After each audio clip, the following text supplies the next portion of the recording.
যিকেইটা মিয়া মুছলমানৰ সমষ্টি তাত কংগ্ৰেছ দলে প্ৰতিটো টিকেটৰ নামত 3 কোটিৰ পৰা 4 কোটি টকা ল'ব।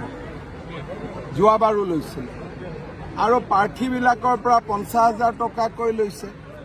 যোৱাবাৰ মিত্ৰ দলে প্ৰতিদ্বন্দ্বিতা কৰা সমষ্টিটো এই 50,000 টকাটো লৈ পেলাই ঘূৰাই নিদিলে। গতিকে তেওঁলোকৰ গোটেই ব্যৱস্থাটোৱে টকা আৰু পইচাৰ ওপৰত আধাৰিত। বিজেপি দলত আবেদনৰ বাবে এটকাও দিব নালাগে, মাচুলবিহীন।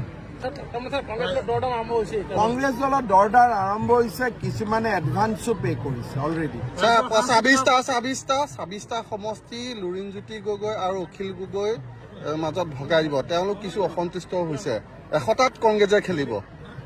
চব লুৰিণজ্যোতি গগৈ আৰু অখিল গগৈয়ে যদি সঁচাকৈ 26টাও পায়, সেইটো এটা ডাঙৰে কথা, কাৰণ তেওঁলোকৰতো কোনো সংগঠন নাই।